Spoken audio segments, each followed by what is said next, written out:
Assalamualaikum warahmatullahi wabarakatuh. Salam sejahtera untuk kita semua. Kembali di channel YouTube saya. Hari ini saya akan membahas materi pertemuan kedua tentang virtual local area network lanjutan. Materi ini merupakan kelanjutan dari materi sebelumnya di materi tentang administrasi infrastruktur jaringan. Kalau di materi pertemuan pertama sudah saya bahas tentang konsep dari virtual local area network atau yang biasa disebut dengan VLAN, mulai dari perangkat yang tentunya bisa kita gunakan untuk konfigurasi perangkat VLAN itu sendiri, yaitu perangkat switch, di mana switch yang nantinya bisa kita gunakan merupakan switch manageable. Selanjutnya konsep dari VLAN, kenapa kita butuh VLAN, manfaat VLAN, dan cara kerja dari virtual LAN sudah saya bahas di materi pertemuan pertama. Oke, untuk materi pertemuan kedua, pembahasannya lumayan agak banyak, mulai dari jenis-jenis virtual LAN yang nantinya bisa kita gunakan, selanjutnya mode port yang ada di switch itu sendiri. Berikutnya ada VLAN ID. Ini yang perlu kita pahami sebelum nanti kita konfigurasi. Berikutnya terminologi yang ada di virtual local area network. Selanjutnya ada tipe koneksi yang ada di VLAN itu sendiri. Berikutnya prinsip kerja. Prinsip kerja dari VLAN itu sendiri seperti apa. Berikutnya nanti saya akan bahas perbedaan antara local area network dan virtual local area network itu seperti apa. Berikutnya ada keanggotaan yang ada di VLAN. Selanjutnya ada mode link yang ada di VLAN itu sendiri. Salah satunya adalah akses dan terang yang nantinya akan saya bahas. Selanjutnya terakhir nanti saya bahas tentang kelemahan dan kekurangan yang ada di virtual LAN. Sebelum nanti kita menerapkan atau mengimplementasikan VLAN, yang perlu kita pahami adalah kelebihan dan kekurangan yang ada di VLAN itu sendiri. Dan terakhir nanti saya contohkan implementasi dari VLAN itu sendiri seperti apa kalau di jaringan. Oke, ini kurang lebih pembahasan yang nantinya akan saya bahas di materi pertemuan kedua. Oke, saya mulai dari jenis-jenis VLAN. Berdasarkan perbedaan pemberian membership, VLAN terbagi menjadi 5 jenis. Yang pertama, ada port based atau berdasarkan port. VLAN jenis ini akan melakukan konfigurasi pada port dan nantinya akan memasukkannya pada kelompok VLAN sendiri. Sehingga apabila port tersebut akan dihubungkan dengan beberapa VLAN, maka port tersebut harus berubah fungsi menjadi port terang nantinya. Jadi kalau pengen menghubungkan antara switch dengan switch, atau contohnya switch dengan router, nanti kita bisa menggunakan terang. Selanjutnya berdasarkan MAC, pada jenis VLAN yang kedua yaitu kita bisa menggunakan MAC atau MAC address, yaitu sebuah VLAN yang sistem membership atau pengelompokannya pada jenis ini didasarkan pada MAC address. Jadi tiap switch memiliki tabel MAC address, dia punya tabel MAC address dari setiap komputer yang terhubung ke switch tersebut. Yang ketiga, berdasarkan protokol, karena VLAN bekerja pada layer 2 atau yang biasa disebut dengan data link ya. Maka penggunaan protokol atau IP extended sebagai dasar VLAN nanti dapat dilakukan. Selanjutnya IP subnet address. VLAN selain nanti bekerja di layer 2 atau data link, VLAN di sini juga bekerja di layer 3 yaitu network. Sehingga alamat subnet dapat digunakan sebagai dasar dari VLAN itu sendiri. Selanjutnya authentication based, device atau komputer bisa diletakkan secara otomatis di dalam jaringan VLAN yang didasarkan pada autentifikasi user atau komputer nanti bisa menggunakan protokol 802.1x. Oke, selanjutnya kita bahas tentang mode port yang ada di switch. Ada static VLAN, port switch yang dikonfigurasikan secara manual pada setiap portnya. Yang kedua, kita bisa menggunakan dynamic. Cuman yang tinggal kita pilih mau menggunakan yang pertama atau kedua. Yang dinamis biasanya untuk keanggotaan port VLAN dikonfigurasi menggunakan server khusus biasanya yang dinamakan VLAN Membership Policy Server. Server ini akan memberikan konfigurasi secara dinamis berdasarkan MAC address yang tercatat pada database switch itu sendiri. Tetapi cara ini tidak luas digunakan. Selanjutnya bisa yang ketiga ada voice VLAN. Berarti yang dikonfigurasi adalah mode voice-nya. Jadi port tersebut dapat digunakan menggunakan IP PON. Sebelum mengkonfigurasi, pertama kali yang harus kita lakukan adalah kita harus mengkonfigurasi VLAN voice terlebih dahulu dan baru VLAN datanya. Cara tersebut untuk memastikan bahwa traffic untuk port voice benar-benar traffic voice saja. Selanjutnya ada VLAN ID. Ada istilah VLAN ID nanti kalau kita konfigurasi VLAN, tujuannya untuk apa? Memberikan identitas sebuah VLAN. Digunakan untuk nomor identitas VLAN yang dinamakan VLAN ID. Digunakan untuk menandai VLAN yang terkait. Dua rank VLAN yang nantinya bisa kita gunakan, ada normal rank VLAN biasanya dimulai dari 1 sampai 1005. Yang selanjutnya extended rank VLAN mulai dari 106 sampai 4000 sekian. Cuman agak jarang memang sih. Yang pertama tentang normal rank VLAN digunakan untuk jaringan skala kecil dan menengah biasanya. Nomor 1002 sampai dengan 1005 dicadangkan untuk token ring biasanya. Selanjutnya ID 1, selanjutnya 1002 sampai 1005 secara default sudah ada dan tidak dapat dihilangkan. Konfigurasi nanti disimpan di dalam file database VLAN, yaitu VLAN.data biasanya. VLAN.dat, file ini disimpan dalam memori flash yang dimiliki oleh switch itu sendiri. Jadi di dalam switch dia punya yang namanya memory flash. VLAN trunking protokol atau yang biasa disebut dengan VTP yang membantu manajemen VLAN hanya dapat bekerja pada normal rank VLAN dan menyimpannya dalam file database. Yang kedua, extended rank VLAN biasanya digunakan para service provider untuk memperluas infrastrukturnya kepada konsumen yang lebih luas. Dibutuhkan untuk perusahaan skala besar yang membutuhkan jumlah VLAN lebih dari normalnya biasanya. Memiliki fitur yang lebih sedikit dibandingkan dengan VLAN normal rank. Disimpan dalam NVRAM, file running configuration biasanya. VTP tidak bisa bekerja di sini. Jadi kalau kita menggunakan VTP, mau nggak mau kita harus menggunakan yang di normal rank VLAN itu sendiri. Oke, selanjutnya tentunya ada fungsi atau kegunaan dari VLAN ID itu sendiri. Fungsinya buat apa? Yang pertama, membedakan masing-masing VLAN. Yang kedua, menunjukkan pengalamatan yang ditujunya. Yang ketiga, mencegah terjadinya tabrakan domain nantinya. Selanjutnya saya akan bahas tentang terminologi yang ada di VLAN.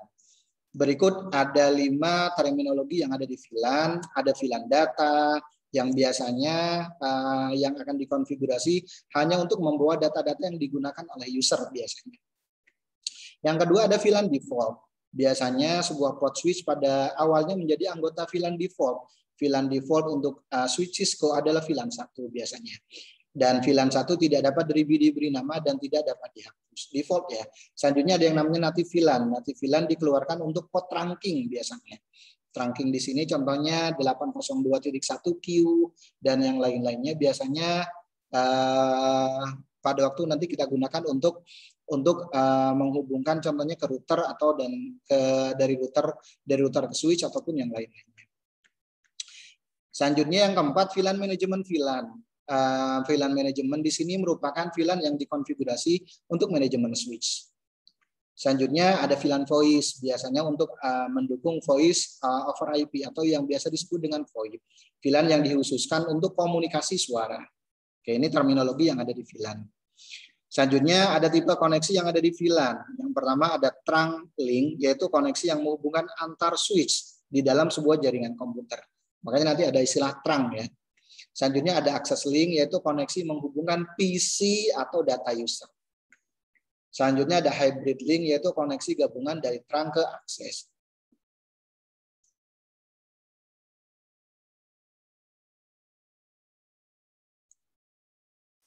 Oke, selanjutnya saya bahas tentang prinsip kerja yang ada di VLAN. Prinsip kerja VLAN dalam jaringan komputer bekerja dengan sistem ada filtering database. Prinsip kerja VLAN yang pertama adalah filtering database, di mana kita tahu bahwa database atau basis data merupakan kumpulan data atau informasi yang disimpan secara sistematik.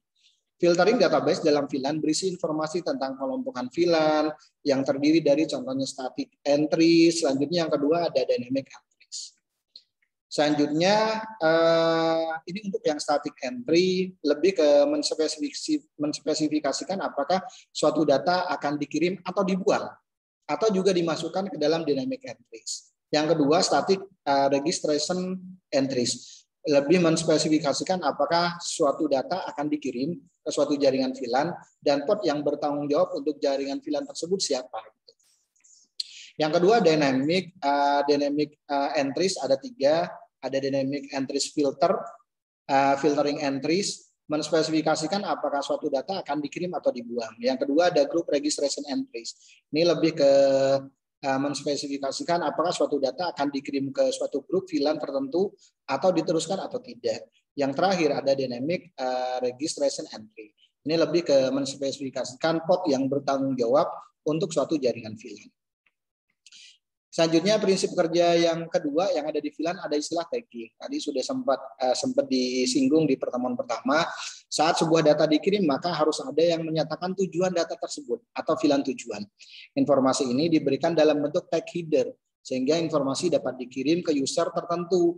User tujuan di dalamnya nanti berisi tentang format MAC address biasanya. Ada 3 jenis dari tag header. Yang pertama ada Ethernet frame tag header, yang kedua bisa menggunakan token ring. Oke, sekarang saya masuk ke perbedaan LAN dan VLAN. Perbedaannya di mana? Oke, kurang lebih kalau dilihat dari gambar di sini, kurang lebih seperti ini nih. Kalau berbicara tentang VLAN. VLAN itu sendiri kan kasarnya kita membuat jaringan virtual di dalam LAN itu sendiri. Tentunya nanti yang akan dikonfigurasi adalah switch. Di VLAN dibuat dengan menggunakan jaringan pihak ketiga sih sebenarnya. VLAN merupakan sebuah bagian kecil dari jaringan IP yang terpisah secara logik. VLAN memungkinkan beberapa jaringan IP dan jaringan kecil berada dalam jaringan switch. Agar komputer bisa berkomunikasi pada VLAN yang sama, setiap komputer harus memiliki sebuah alamat IP dan subnet mask yang sesuai dengan VLAN tersebut. Switch harus dikonfigurasi dengan VLAN dan setiap port dalam VLAN harus didaftarkan ke VLAN sebuah port switch. Jadi yang akan dikonfigurasi sekali lagi adalah perangkat switch. Selanjutnya keanggotaan VLAN, pengertian dan keanggotaan virtual local area network jika dilihat ada 2 macam. Yang pertama ada static VLAN. Static VLAN biasanya merupakan tipe VLAN yang paling umum dan paling secure biasanya. Setiap anggota dari suatu VLAN ditentukan berdasarkan nomor port switch. Contohnya switch yang pertama, port switch yang pertama nanti untuk VLAN berapa contohnya? VLAN 10, port 1 sampai port 8 untuk VLAN 10, port 9 sampai port 16 untuk VLAN 20 dan seterusnya. Keanggotaan akan tetap selamanya seperti itu hingga kita menentukan lainnya. Biasanya dengan memindahkan kabel network ke port yang lainnya contohnya. Kadang-kala static VLAN disebut dengan port based VLAN karena memang yang kita tuju adalah portnya, yang kita konfigurasi adalah sesuai dengan portnya.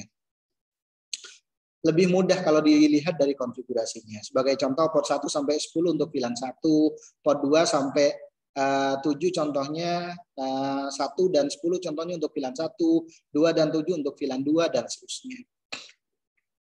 Selanjutnya ada dynamic VLAN. Kalau kita menggunakan dynamic VLAN ini secara otomatis biasanya kita bisa menggunakan software yang diinstal pada server pusat yang disebut dengan VLAN Management Policy Server. Contoh softwarenya adalah Cisco Work 2000. Dengan menggunakan software di sini kita dapat menentukan anggota VLAN berdasarkan MAC address atau berdasarkan protokol dan aplikasi untuk membentuk dynamic VLAN. Pada VMPS akan dilakukan mapping atau VLAN Management Policy Server akan dilakukan mapping VLAN dan MAC address. Contoh tabel yang dimaksud dapat dilihat di tabel berikut ini. Contohnya seperti ini. Jadi berdasarkan MAC address yang nantinya akan disesuaikan dengan keanggotaan VLAN itu sendiri. Jadi software itu yang nantinya akan melakukan pemilahan. Selanjutnya ada link atau mode yang ada di VLAN. Ada 2 jenis mode atau link yang ada di VLAN. Yang pertama kita bisa menggunakan access link ya, mode access link. Yang kedua mode trunk. Bedanya di mana? Kalau yang mode access link biasanya port yang dikonfigurasi hanya untuk satu VLAN pada switch tersebut. Inti dari mode access link yaitu satu port yang bisa terdaftar di satu VLAN dan tidak bisa didaftarkan lebih dari satu VLAN. Mode ini biasanya hanya di-set di port switch yang terhubung ke endpoint, contohnya seperti PC, server, atau endpoint yang lainnya. Anggota suatu VLAN tidak bisa berkomunikasi dengan anggota VLAN yang lainnya kecuali dihubungkan dengan router. Mode access link mendukung teknologi Ethernet biasa, contohnya seperti 10 Mbps, hingga contohnya fast Ethernet 100 Mbps. Mode access link disebut dengan untagged VLAN biasanya. Yang kedua, mode access link yang contoh mode access link contohnya seperti ini nih, kalau dilihat dari konfigurasinya. Selanjutnya mode trunk link. Mode trunk di sini port yang dikonfigurasi untuk dilalui berbagai VLAN. Jadi sebagai jalurnya ya sebenarnya ya.